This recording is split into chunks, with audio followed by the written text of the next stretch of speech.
Hey, public speaking scholars, this is a video lecture for chapters 8 and 14 on reasoning and persuading. So please make sure you have the PowerPoint open and that you're looking through the PowerPoint as you're listening to this lecture video. And as I always recommend, I recommend having the book out in front of you, having your book open, looking at the PowerPoint, and then of course listening and or watching the video. So that way you can have every resource available at your disposal, at your in front of you. Anyhow, so I'm going to talk about a lot. I'm going to be talking about the nature of reasoning and persuading, and then I'm going to be discussing how to use ethos, pathos, and logos to persuade your audience. So I'm going to be covering a lot of stuff from the textbook, of course. I'm going to be incorporating some other components outside of the textbook, and then specifically going into detail about ethos, pathos, and logos. But we'll first start with chapter 8 on reasoning. So the chapter on reasoning, chapter 8, there's a ton of information in that chapter. And if you read through that, if there were certain things that you were like grappling with or that were confusing or seemed complex, it was necessarily so. And that's the kind of stuff that I teach, that I elaborate on in much more detail when I teach a course in argumentation. Our course is not in argumentation. This is not a persuasive course. It's not a persuasion course. It's not an argumentation or debate course. However, it's very important for you to understand the nature of reasoning in order to build and develop your speech. Just like you need to understand the basic components of, like engineering and electricity and plumbing. If you're building a house, or if you're building a structure, you need to understand some of the basic components of, gravity and angles and math, right? How all those things work together. Similarly, you need to understand the nature of reasoning as you're developing an argument to persuade your audience based upon a specific problem that you're highlighting and then proposing a solution. The solution has to be a reasonable approach to the problem. Okay, all that to say, don't worry if you read through chapter 8 and you're like, man, that was just like, whoa, so much information. I don't really know how to follow it all. My goal here is to kind of just simplify it and highlight some things to hopefully help you understand it better. So what I'll talk about is components of proof. I forget what chapter that. Oh no, turn right to it. It's on page 160. Page 160 on chapter 8. They talk about components of proof. So one way to think about proof is it's evidence, it's grounds. When you're developing a claim, a claim meaning in the case of a policy speech, your policy speech is you're dealing with a policy claim. A policy claim is something where you're suggesting that a specific course of action should or should not take place. That's a claim. And I have an example here. Children should play with toys that are designed to stimulate growth in their fine motor skills. Right, slide 2. That's a claim. It's a policy claim. I am suggesting a specific course of action that should take place. My target audience, children. The claim is that children should play with toys that are designed to stimulate growth in their fine motor skills. And then I put the proof, the grounds, the evidence in red, so you can see the distinction. Because it will help them with learning key tasks in school. That's the evidence, right? Why else would, if I'm going to try to persuade you to do something, there's always a question of why. Why would I do that? Well, here's why. I'm providing you with the grounds and the evidence to support the claim. Because it will help them with learning key tasks in school. And then in blue, that's where you would have your supporting materials. That's your sources, your books, your journals, your articles, newspapers, etc. Right? A recent study in such and such supports this idea. So I'm making a claim: children should do this, and here's some evidence, or here's the proof, right? Because it stimulates growth in their fine motor skills. Because it helps them with learning key tasks in school. How do I know that? Well, here's my proof. Here's my support. Recent study and so supports this idea. And the authors also talk about, in this section on page 160, they talk about reasoning. And in other words, the proof that you're using to support your claim has to be a reasonable use, it has to have a reasonable relationship. And another way of thinking that is what's called a warrant. So within argumentation, you have what's called the Tollman model. I'm going to get to that in just a second. That's the next slide. But that's the warrant is showing that the evidence that you're using to support your claim is justified. The you know, it has to be warranted. Your claims have to be warranted. Your argument has to be warranted. In other words, it needs to be reasonable. And I'm going to unpack that in just a second. Generally, it's unstated. In your speech, the nature of the warrant or even the reasoning, it's unstated in some cases. But I stated it for you so you can understand the big picture. Learning key tasks in school is an essential component of children's overall development, so engaging in behaviors that support this overall development are useful. Now, more than likely, if I gave this speech about children and you're listening, you already know that, right? You can match 2 and 2 together, right? Like children should play with toys that are designed to stimulate growth in their fine motor skills because it helps them with learning key tasks in school. Right away, when I say that, you're like, oh, I see the connection, right? You see the connection. So those are the 3 things: the claim, your supporting material, and your reasoning. Those are the components of proof. Now let's talk about argument a little bit more. So slide 3. So this is from a different textbook I teach from.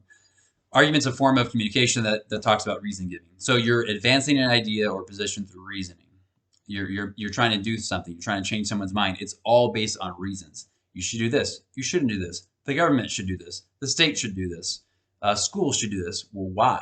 Well, because of reasons, right? And you provide good reasons.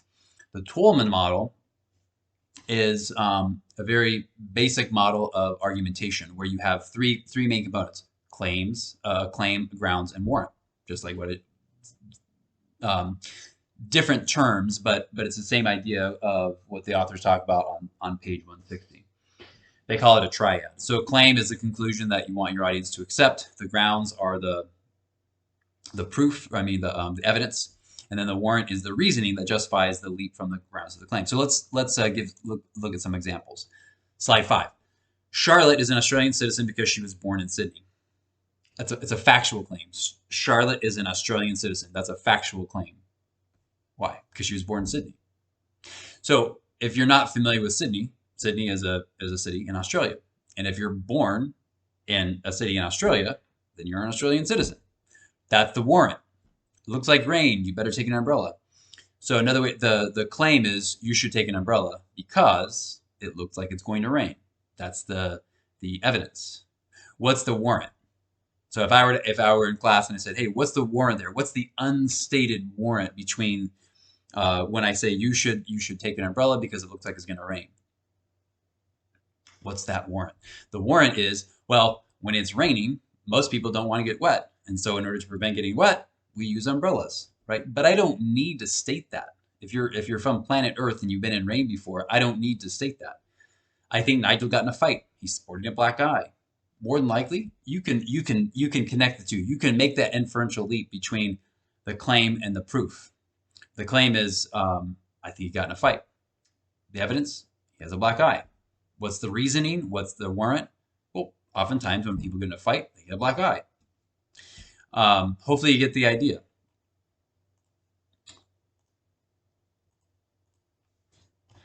I just made an adjustment. Okay, slide 6.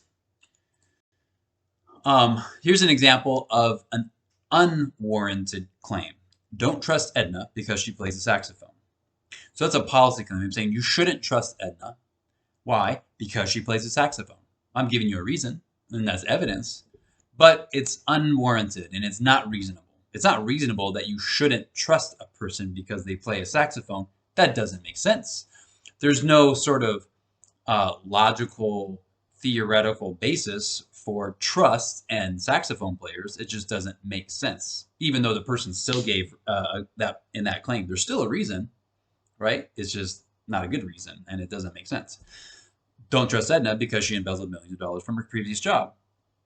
Okay, now I get it, right? Hopefully you get it as a student listening to this. People who embezzle lots of money from their company have an issue with trust, right? That's the warrant. You shouldn't trust Edna because she embezzled millions of dollars from her previous job. Most of you can hear that and you think like, oh, okay, yeah, I get it. Yeah, I don't want to trust Edna. But if you're not getting it, then I might say, well, here's the warrant, right? Here's the reasoning. People who steal lots of money and they commit these crimes have an issue with trust. It compromises their trust, and that's why you shouldn't do it. If I have to explain that further, then I think you should probably do some reading on the nature of trust and embezzlement. Hopefully that helps you to understand the nature of a claim and the proof, and then the warrant and the reasoning. So the authors give all different types of reasoning: examples, analogies, signs, and cause. So like oftentimes we reason from examples. We reason from certain instances that we have. We have a variety of instances, and we take it's called from the part to the whole, right? We have a couple of experiences in one particular encounter, and then we apply that to the population. And if that's done well, then we have generalizability. So a lot of the stuff that you read in textbooks, so you hear, reports on the news and so on and so forth. A study was done, and the scientists found that X, leads to Y. Exercising a certain amount of times per day leads to better sleep, or something like that. If it's done well, then we can generalize, right? From these few experiences, I might generalize to the population. But if you don't have enough experiences, then you might be committing what's called a hasty generalization. And then analogies, reasoning by analogy, arguments by analogy. Arguments by analogies are something that most of you probably do on a regular basis, or at least you're familiar with. When you're trying to make a point, you're trying to reason with someone, you're trying to get someone to see your point of view, you'll explain how one thing is like another thing. In English or in literature, grammar, called a simile. One thing is like another thing. I'm trying to make a point here, and so I might say life is like a box of chocolates. You never know what you're going to get. So how does that work? How does the logic of that work? Well, if you have a box of chocolates and you don't know what they are, they're not labeled. Every time you pick one up, it's going to be a tasty morsel, right? You never know what you're going to get, but every time you eat one, it's good. The problem with that specific metaphor or specific analogy, life is like a box of chocolates, is that that's not really what life is like, right? If that were more accurate, if life were really like a box of chocolates, well, then some of those chocolates would be filled with sand or rocks or dirt, or it wouldn't be chocolate at all. It would be, I don't know, poison or et cetera, right? Because that's not really, life is not just full of, sweet morsels that taste good. A more appropriate analogy would be life is like a river, right? You never know where it's going to take you. Sometimes it's enjoyable, sometimes it's fast, sometimes it's slow. Sometimes you fall off the river, sometimes you lose your canoe, your boat, you're stranded on shore, you got to build a new boat, you got to get back in the river, right? That's more realistic. Nevertheless, if done well, you can reason really well through analogy to get people to understand your point of view. Sign reasoning, arguments from signs or reasoning through signs, is another way to advance an argument. So one example would be if I saw someone holding an umbrella, if I saw someone walking into a classroom and they had an umbrella in their hand. From that one sign, that's probably not enough for me to conclude that it was raining, especially if the person's not wet. Even if they are wet, or if they have an umbrella and they're all wet and there's water all over the body, it's clearly visible that they've been in water. It might be raining outside, but what would I need? Is that enough signs, or what more do I need to conclude confidently that it is raining? Well, if I saw all my students come in, they all came into the classroom and they were all wet, right? They're all holding umbrellas, or some of them don't have umbrellas, but they're all wet, they're drenched. They all came from different locations. Probably safe to conclude that it's raining. Or sometimes with body language, you've probably seen some body language videos where if you ask someone a question, if they look up and to the left or up and to the right, it might mean that they're lying. Or someone does one thing with their hand or their arm or their mouth, and they're like, "Oh, I saw you do that thing with your hand. It must mean that you're lying, or it must mean that you don't like this person. It must mean that you're attracted to the person." Maybe not. But if you have more signs, if you have several signs that all are pointing to a general conclusion, then it might be enough for you to make that argument. The key question is there another explanation? is there another alternative? Is there another way to explain this thing? So how much evidence do I need? How many signs do I need?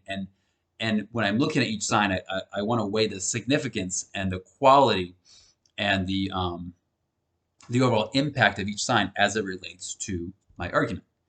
So how many signs do you need? Just depends, right? Depends on your argument, depends on what you're talking about.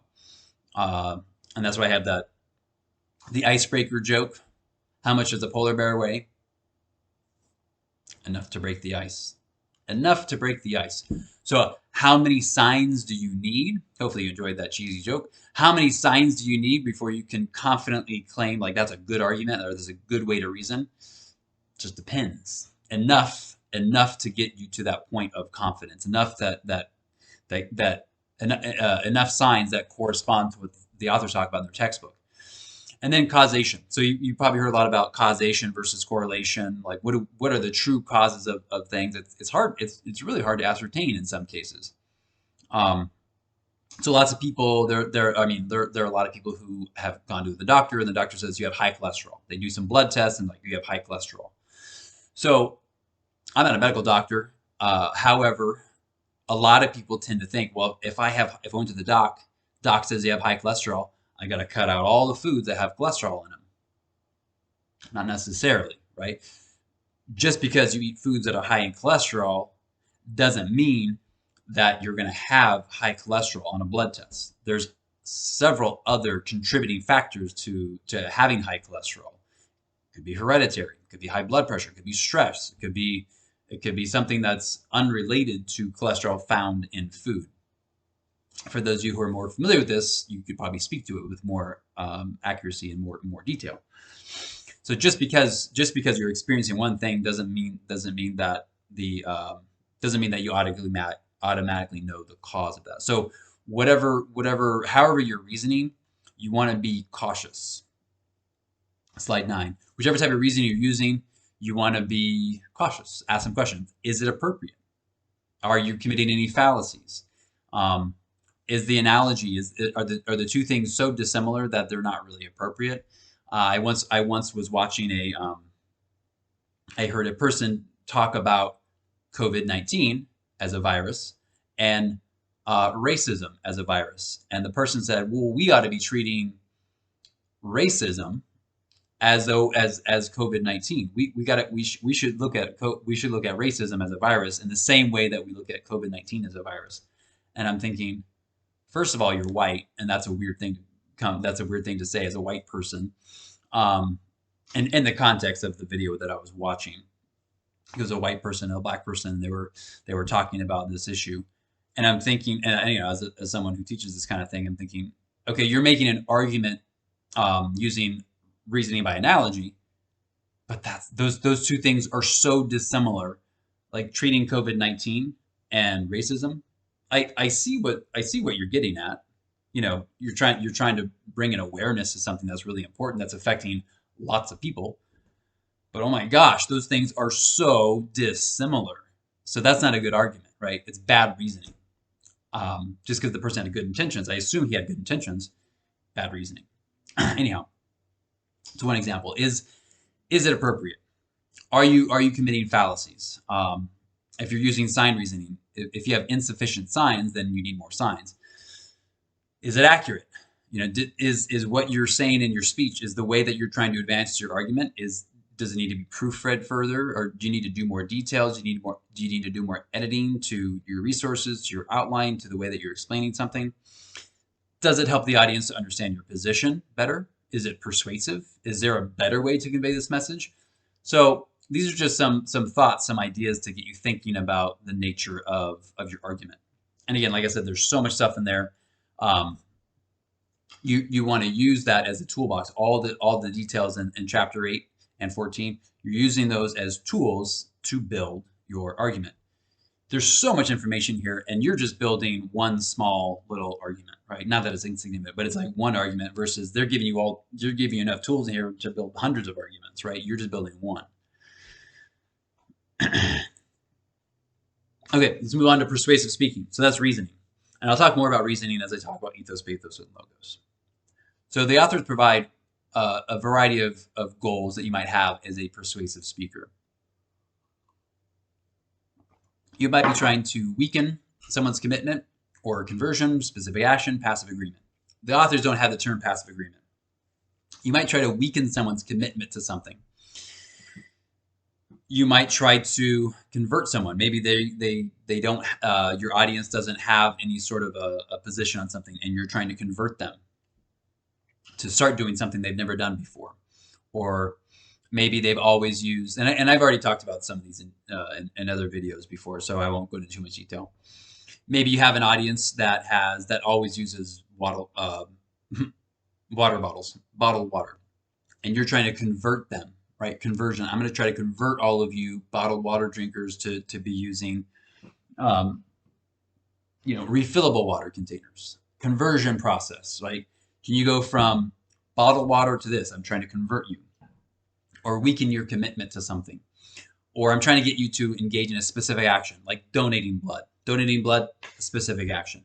Now, passive agreement is something that a lot of students will take, which is I'm making an argument that, let's say, schools should require mandatory. All schools should have mandatory school uniforms, right? That's passive agreement. In other words, if that's my argument, I'm not trying to get you, the audience member, to actually do anything. I'm not trying to get you to take any specific actions, but I'm developing an argument where I highlight the problem of, let's say, bullying or something like that. I highlight a problem of school bullying and explain how that's related to clothing or that kind of thing. And then the solution is requiring school uniforms. So my target audience is not you, the student in the classroom. My target audience is, let's say, the school board or whoever's in charge of making those decisions. That's my target audience. You're my my live audience listening to me, the college students listening to me. I'm trying to get you to agree with me. That's my goal, is to present a case to you to make it sound persuasive and to have you basically in your mind say like, oh, okay, yeah, I totally agree with him. But as the speaker, you want to be clear about that too. You want to be very clear as to what it is you want your audience to do. If you don't expect them, if you're not trying to get them to actually go and do anything, make sure you say that. You might want to address the fact that I'm not trying to, I'm not requiring you to go out and do something. I'm asking you to agree with me and then be in support of this thing. Hey, and in 2 years, there might be a bill or a proposition or a policy or an opportunity to vote. So when that comes up, maybe then, consider it. But that's kind of beside the point. So those are some goals with persuasive speaking. One thing to consider about persuasion is how it is in terms of how it functions in terms of degreeness. So slide 10. Slide 10, you see that that little scale, or spectrum, from strongly opposed to strongly in favor. As a persuasive speaker, I recommend to you that your goal should be to get the audience to move a little bit on that spectrum, to move from strongly opposed to less strongly opposed. I have 7 options in there. I have seven categories. That's not an exhaustive list of categories of persuasion. That's just to get you to understand this. There's an indefinite number of degrees of persuasion. A lot of students think that I have to get my audience to go from strongly opposed to strongly in favor, or from strongly in favor to strongly opposed, depending on a variety of things. That might be your goal, but even if you don't accomplish that goal, that doesn't mean that you weren't persuasive. If I was able to give a speech and you were strongly opposed to my topic, maybe I give a great speech and in your mind you're thinking, I'm still not in favor of it. But if I were to ask you honestly, are you a little less opposed? Are you slightly less opposed to this topic now after hearing what I had to present? If you were being honest and you said, yeah, I'm a little less opposed, great. That was persuasive. I persuaded you. Just because you're not going to completely change your behaviors doesn't mean that you weren't persuaded. So persuasion is not it is not a dichotomous variable, like you're either persuaded or you're not persuaded. There's degrees of persuasion. Okay, let's move on to ethos, pathos, and logos. So with ethos, pathos, and logos, I have several notes. There's a variety of slides that have notes in them. I'm going to try to go through this fairly quickly because there's, There's a lot to cover, and I have notes, and it's detailed, etc. So I want to give a more comprehensive overview of ethos, pathos, and logos to let you know that, or to let you know what you can do as a speaker.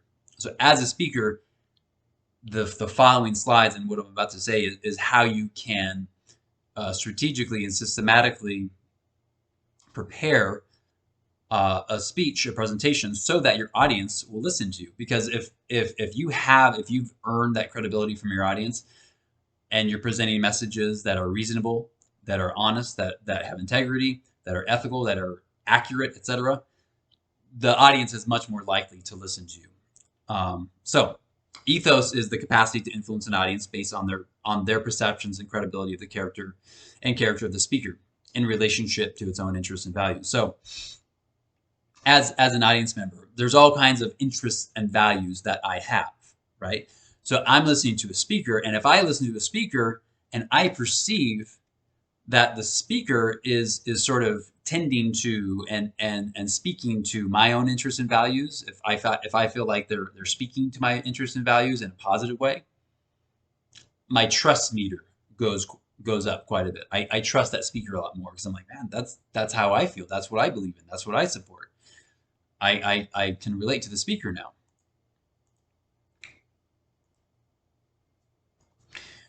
Slide 12, one way to think about credibility is believability. If you have earned credibility from your audience, you're more believable. If I'm believable, then you're more likely to do what I asked you to do. There's two types of credibility. There's extrinsic credibility and intrinsic credibility. Extrinsic credibility is the credibility that you have prior to your message. Not all of us have this. Not everyone has extrinsic credibility. But you all can relate to this on some level. It's also known as initial credibility or inherited ethos. So here's some examples of inherited ethos as seen in these people on slide 13. Excuse me. So someone like Beyonce. Beyonce has extrinsic credibility. She has inherited ethos. In other words, if she were going to speak, let's say she were to give a persuasive speech on something in the music industry, before she even opens her mouth, she already has that extrinsic credibility because of her background, because of her career, because of her reputation, right? Doesn't mean that everything she says is going to be great, right? More than likely, it probably would be.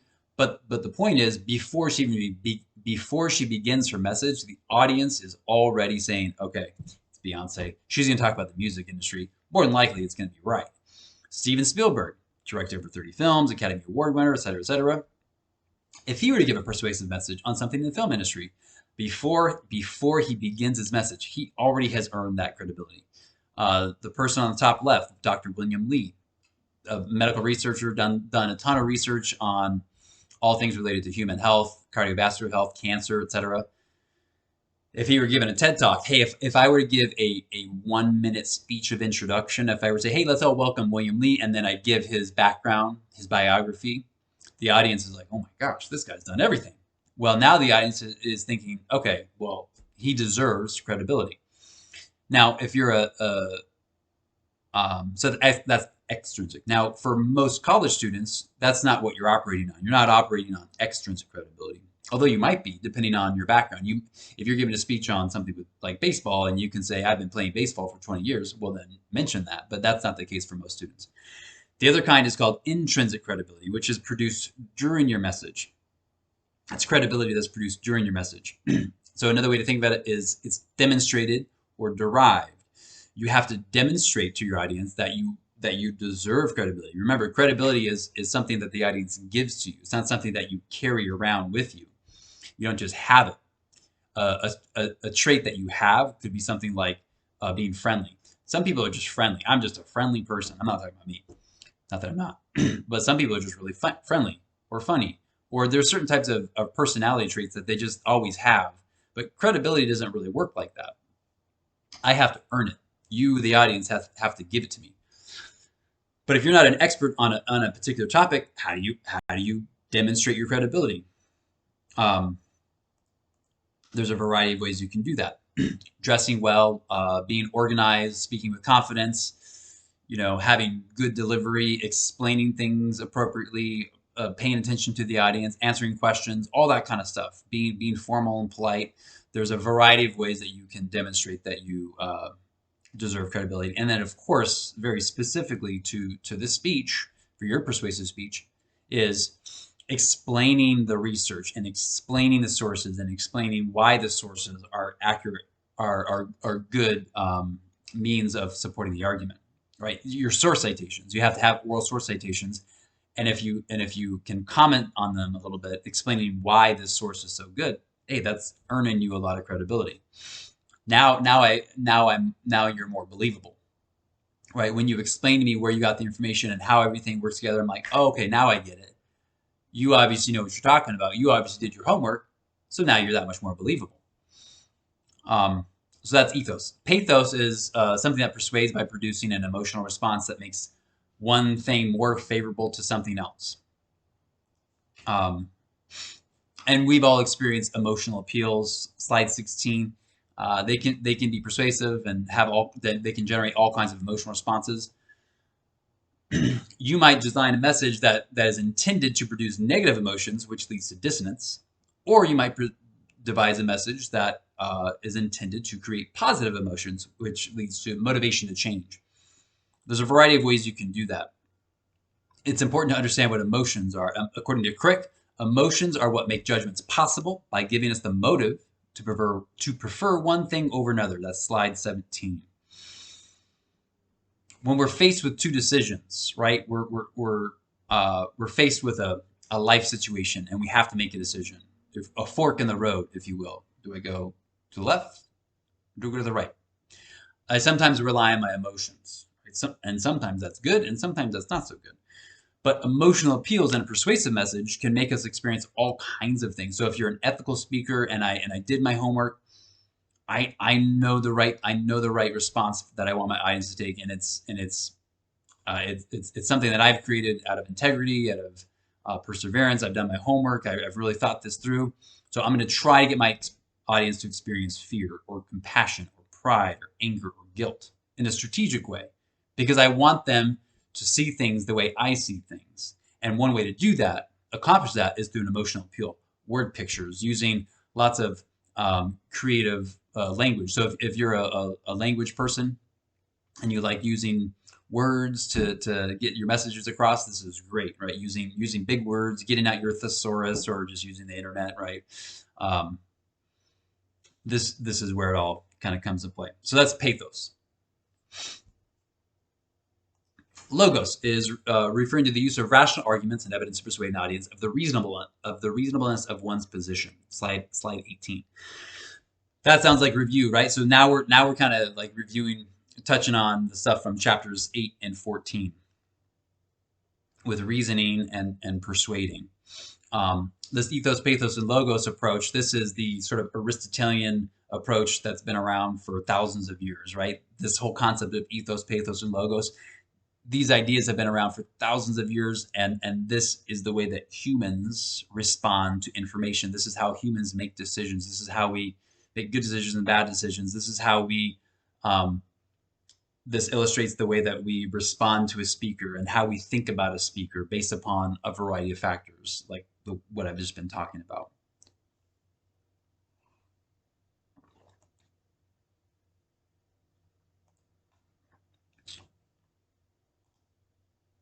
Sorry. Okay. So a lot of times when you're having a conversation with someone, or maybe you're having an argument with someone, you have one position and then the response is, well, can you prove it? Well, the goal is not necessarily to prove something. It's very difficult to prove things. Now, if I caught you on camera, if you were arrested for stealing something and you said, can you prove it? I'd be like, yeah, you're on camera. That's you and you're you, and look, it's the same person. Yeah, you were caught on camera. I proved it. But that's not what I'm talking about here. I'm talking about more abstract topics and whatnot. If I'm making an argument, I'm making an assertion that you should or shouldn't do something. If I said you should drink water every morning because it's good for your health, can you prove it? that's not really the approach. The idea is not to prove that. The idea is I make an argument. It's rooted in theory. I can test it scientifically, and I can support my argument. So the idea is not to prove your argument. That's not really ever the idea. The idea is to support it.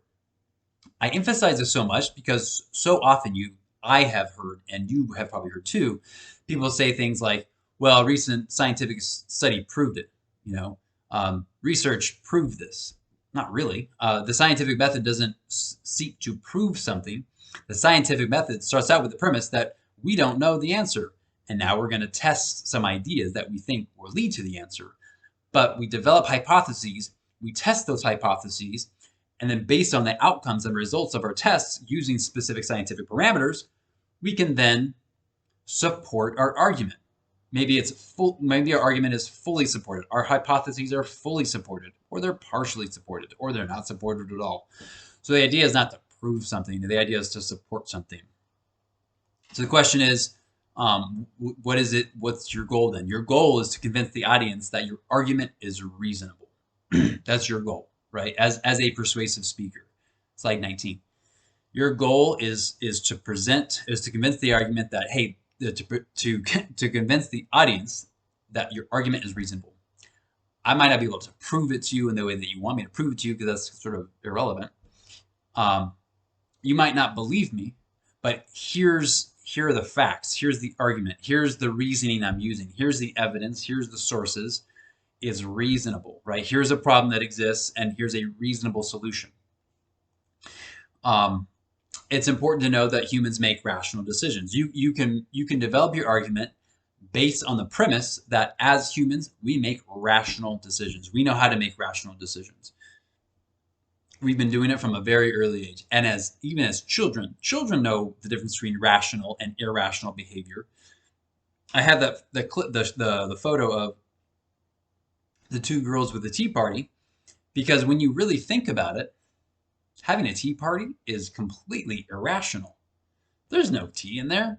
They're not eating cookies. Their little toys and dolls aren't playing. Now, as much as it sounds like I'm being a no fun kind of dad and ruining it for the kids, that's not all my point. I love watching my own kids do the tea party kind of stuff and play with toys and get interactive. My point is this. That would be an example of functionally irrational behavior. A tea party, there's no tea. They're not actually drinking it. They're not eating the food. It's irrational, right? It's functionally irrational because what's the big picture? It's fun. It's fun. They're building connections. They're having moments of intimacy and having fun and testing their creative outlets, right? Creativity.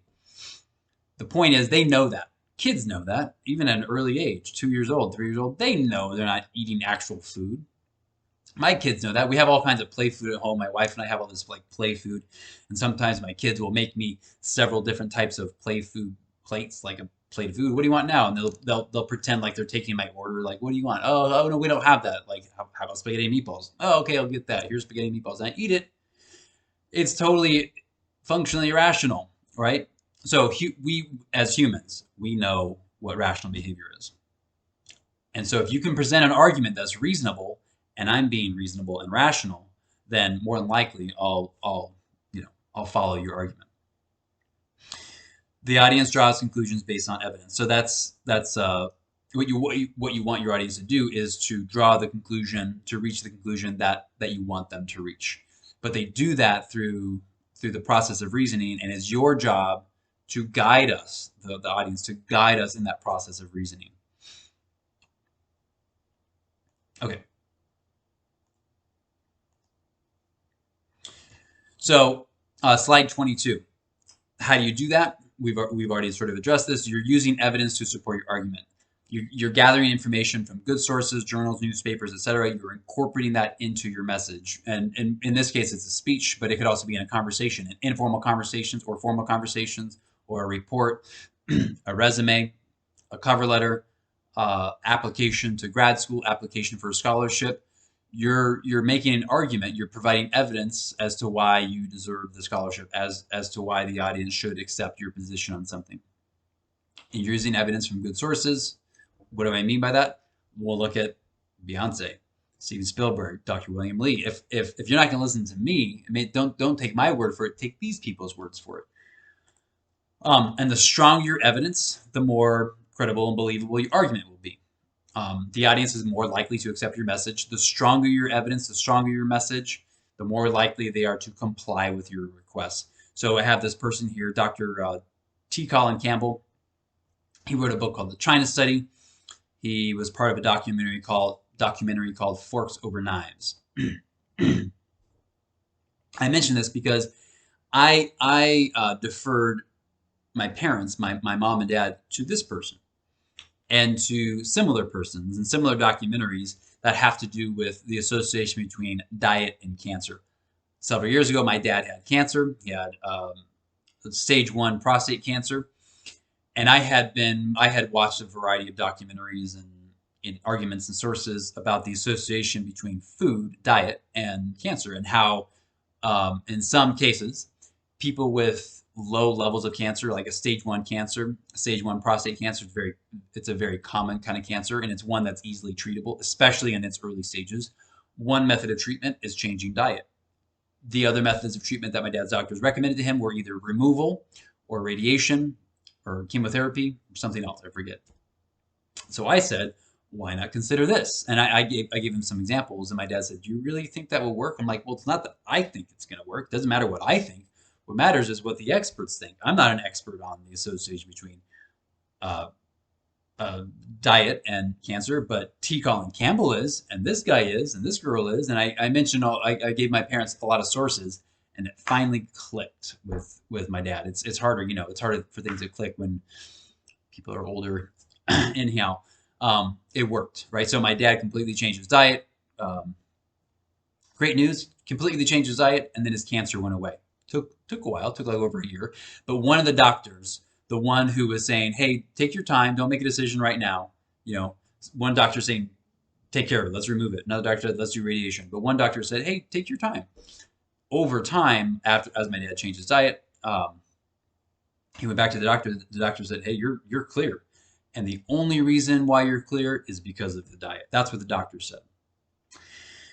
I emphasize this so much to illustrate the practical applications of how important it is to utilize reasoning and persuasion to get people to do things or not to do things.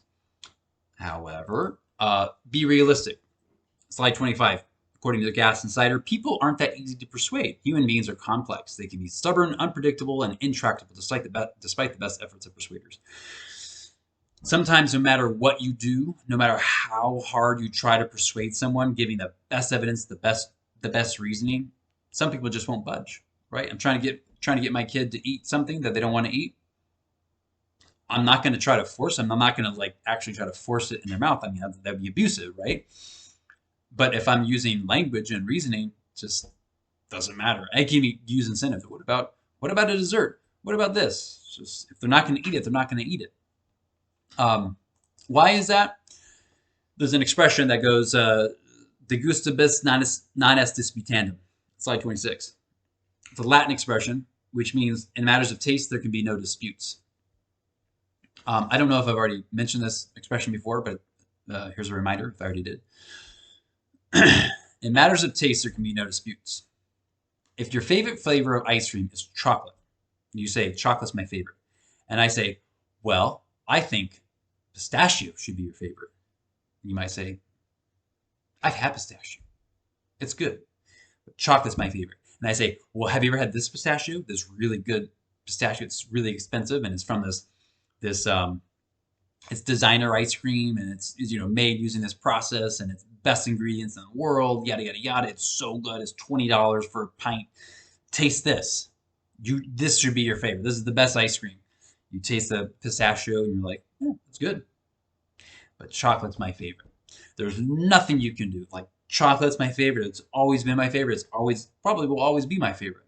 In matters of taste, there can be no disputes. You can't convince me that chocolate's not my favorite. No matter what you do, like it's my taste is telling me, right? So be patient is what I'm saying. Be patient with the process of trying to persuade someone.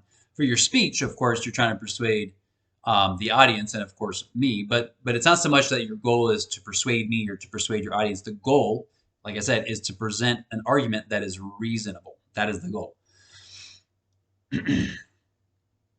And then there's the concept of practicality. Will your plan solve the problem, or will it create new and more serious problems?